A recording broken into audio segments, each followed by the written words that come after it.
형부의 위험한 사랑. 1장 조용한 형부의 갑작스러운 변화.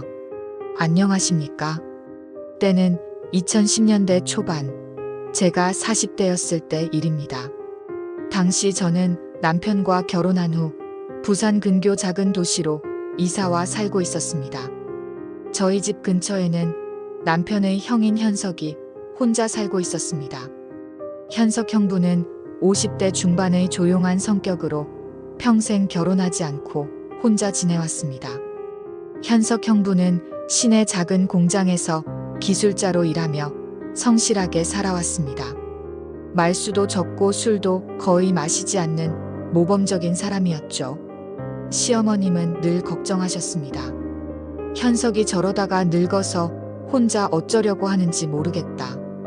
형부는 그런 말씀을 들을 때마다 어색하게 웃으며 화제를 돌리곤 했습니다. 여자와 대화하는 것도 어색해하는 순박한 분이셨거든요. 그런데 어느 날부터 형부의 행동이 이상해지기 시작했습니다. 평소 작업복만 입던 분이 갑자기 옷차림에 신경을 쓰더니 향수까지 뿌리고 다니기 시작한 것입니다. 저는 속으로 생각했습니다. 형부가 드디어 누군가를 만나시는 건가? 남편이 궁금해서 형부에게 물어봤더니 형부는 얼굴을 붉히며 대답을 회피했습니다. 별거 아니야. 그냥 나이 들어서 좀 꾸미고 싶어졌어. 하지만 며칠 뒤 남편이 동네 사람들에게 들은 이야기는 충격적이었습니다. 글쎄, 현석 형부가 시내 노래방에 새로운 도우미에게 빠져서 매일같이 드나들고 있다는 것이었습니다. 그 여자의 이름은 서민정이었습니다. 30대 후반으로 보이는 화려한 외모의 여성이었죠. 형부 같은 순박한 분에게는 너무나 자극적이고 매혹적으로 보였을 겁니다. 형부는 그렇게 일과를 마치면 곧장 노래방으로 달려가 민정과 시간을 보냈습니다. 룸에서 노래를 부르며 술을 마시고 대화를 나누는 것이 그렇게 행복해 보였나 봅니다. 민정은 형부에게 각별히 잘해줬습니다. 오빠는 정말 좋은 분이에요. 이렇게 진실한 사람 처음 봐요. 형부는 그런 말을 들을 때마다 하늘을 나는 기분이었을 겁니다. 평생 여자에게 이런 대접을 받아본 적이 없었으니까요. 저는 왠지 불안했습니다. 형부가 너무 순진해서 말입니다. 하지만 가족들은 큰 걱정을 하지 않았습니다. 형부가 마침내 여자친구를 사귀게 된 것 같아서 오히려 기뻤거든요. 시어머님도 현석이가 드디어 정신을 차렸나 보다며 흐뭇해 하셨습니다. 몇 달 동안 형부는 완전히 딴 사람이 된 것처럼 밝아졌습니다. 일터에서도 흥얼거리며 일하고 주말마다 민정과 데이트를 즐겼죠. 민정과 함께 영화를 보고 맛있는 음식을 먹으며 행복한 시간을 보냈습니다. 저는 형부의 변화된 모습을 보며 한편으로는 기뻤지만 다른 한편으로는 걱정이 되었습니다. 노래방 도우미라는 직업 특성상 뭔가 복잡한 사연이 있을 것 같았거든요. 2장 800만 원의 거대한 함정. 몇 달이 지나자 형부의 표정이 달라지기 시작했습니다. 전에는 그렇게 밝았던 얼굴이 점점 어두워지더니 한숨을 자주 쉬며 걱정스러운 모습을 보이기 시작했습니다. 남편이 걱정되어 물어봤습니다. 형, 무슨 일 있어요? 요즘 표정이 안 좋던데요. 현석 형부는 고개를 젓더니 대답했습니다. 아니야, 별일 아니야. 하지만 그 표정을 보니 뭔가 심각한 일이 벌어진 게 분명했습니다. 밤마다 잠을 설치고 식사도 제대로 하지 않는 모습이었거든요. 저는 점점 불안해졌습니다. 일주일을 그렇게 보낸 형부가 드디어 저희를 찾아왔습니다. 얼굴이 완전히 상기된 채로 말이죠. 동생아, 동생 며느리. 상의할 게 있어서 왔어. 저희는 긴장했습니다. 형부의 목소리가 너무 무거웠거든요. 형부는 한참을 망설이다가 입을 열었습니다. 민정이가 큰일이 났어. 저는 가슴이 철렁했습니다. 역시 무슨 일이 생긴 것이었습니다. 고향에 계신 어머님이 갑자기 쓰러져서 응급실에 실려갔대. 그런데 큰 수술을 받아야 하는데 수술비가 800만 원이 필요하다고 해. 그 말을 듣는 순간 제 머릿속이 하얗게 변했습니다. 800만 원이라니요. 2010년대 초반에도 상당히 큰 돈이었습니다. 형부가 평생 모은 전 재산에 가까운 돈이었거든요. 남편이 놀라며 물었습니다. 그래서 어쩌시려고요? 현석 형부는 절망적인 표정으로 말했습니다. 민정이가 나한테 도움을 청했어. 다른 사람은 믿을 수 없고 나밖에 의지할 사람이 없다고. 저는 속으로 경고음이 울렸습니다. 전형적인 사기 수법 같았거든요. 하지만 형부는 이미 완전히 빠져있는 상태였습니다. 형, 그 돈 어디서 구하시려고요? 내가 평생 모은 돈하고 집을 담보로 대출받으면 될 것 같아. 저는 깜짝 놀랐습니다. 형부가 그 정도로 심각하게 생각하고 있다니요. 민정은 형부에게 절절하게 호소했습니다. 오빠, 엄마가 죽을 수도 있어요. 오빠밖에 도와줄 사람이 없어요. 형부는 그런 민정의 모습에 완전히 넘어갔습니다. 걱정하지 마. 내가 어떻게든 돈을 마련할게. 결국 현석 형부는 평생 모은 적금을 모두 해지하고 집까지 담보로 잡혀 800만 원을 마련했습니다. 민정은 눈물을 흘리며 고마워했죠. 오빠 은혜는 평생 잊지 않을게요. 어머님 수술 끝나면 바로 갚을게요. 그렇게 형부는 민정에게 800만 원이라는 거액을 빌려주고 말았습니다. 삼장 배신과 절망의 늪. 한 달이 지났습니다. 하지만 민정에게서는 아무 연락이 없었습니다. 형부가 노래방에 가서 찾아도 민정은 나타나지 않았죠. 민정 씨 어디 갔어요? 노래방 사장이 대답했습니다. 아, 고향에 급한 일이 생겨서 잠시 내려갔어요. 곧 올 거예요. 2달이 지나도 여전히 소식이 없었습니다. 형부는 점점 초조해졌습니다. 대출 이자가 매월 나가고 있었거든요. 3달이 지나자 충격적인 사실을 알게 되었습니다. 민정이 노래방을 완전히 그만두고 다른 지역으로 떠나버린 것입니다. 연락처도 바뀌어서 전화도 통하지 않았죠. 형부는 완전히 절망에 빠졌습니다. 내가 바보였어.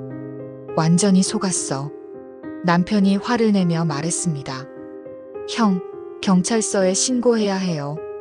하지만 형부는 고개를 저었습니다. 증거가 뭐 있어? 차용증도 없고. 그냥 내가 준 거나 마찬가지야.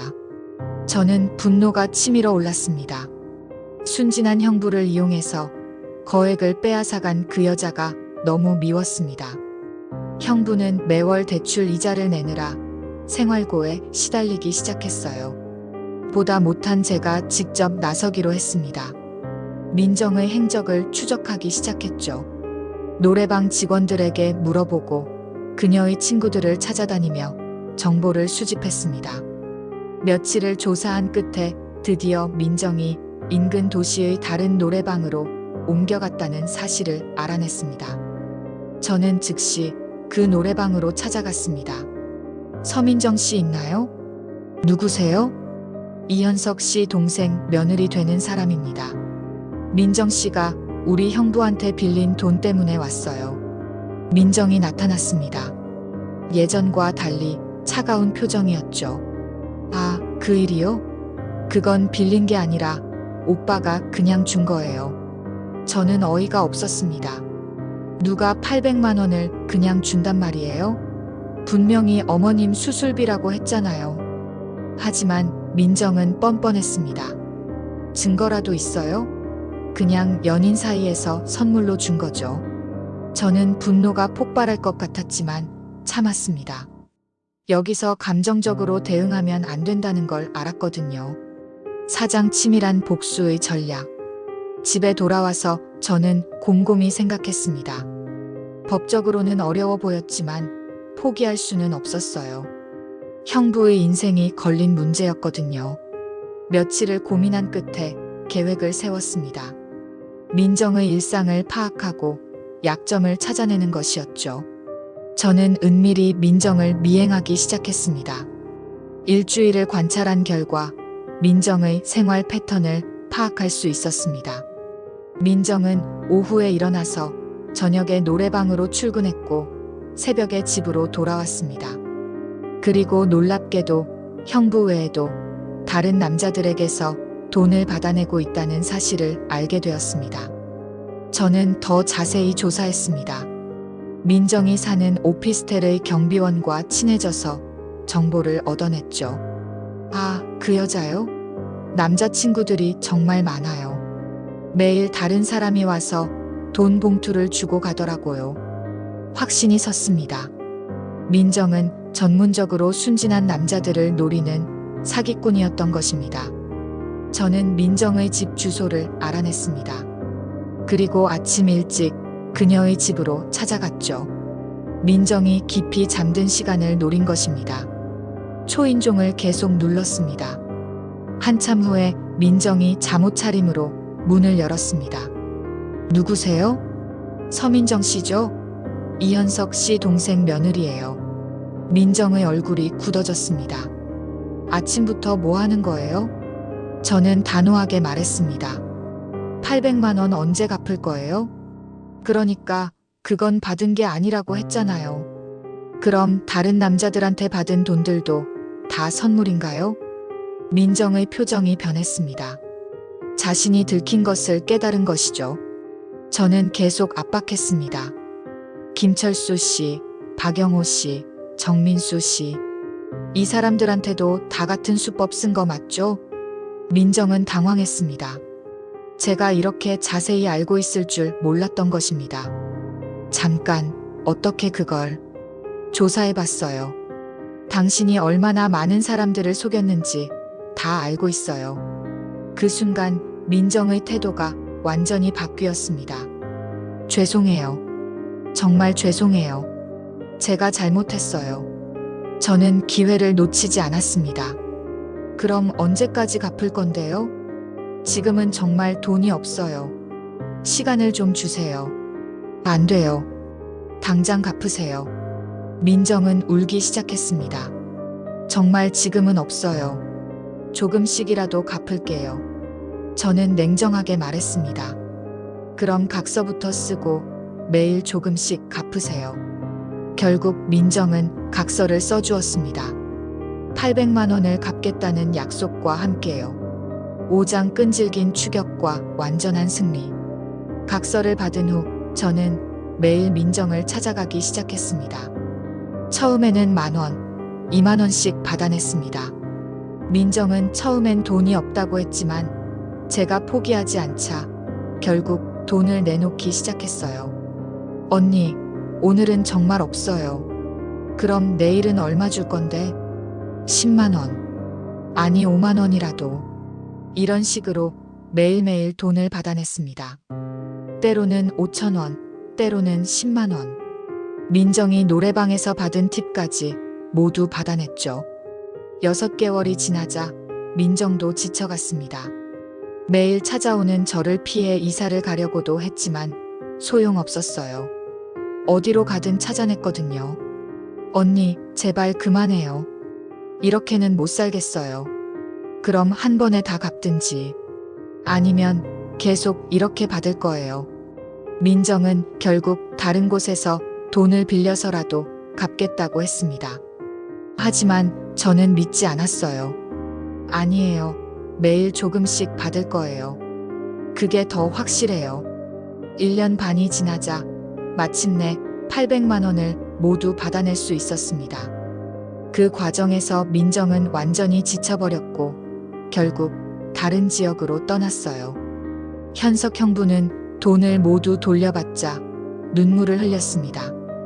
고마워, 정말 고마워. 내가 아니었으면 평생 빚더미에서 못 태어날 뻔했어. 이 사건을 계기로 형부는 저를 친딸처럼 여기게 되었습니다. 그리고 다시는 그런 여자들에게 속지 않겠다고 다짐했죠. 현석 형부는 그 후로 노래방 같은 곳은 가지 않았습니다.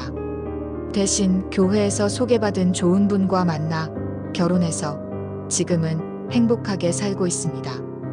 벌써 10여 년이 지난 일이지만 아직도 명절 때 만나면 형부가 웃으며 말합니다. 우리 재수 씨가 아니었으면 내 인생 망했을 거야. 그럼 저도 웃으며 대답하죠. 가족이니까요. 당연한 거예요. 그 일이 있은 후로 저는 동네에서 무서운 며느리로 소문이 났습니다. 하지만 후회하지 않습니다. 가족을 위해서라면 언제든 그렇게 할 각오가 되어 있거든요.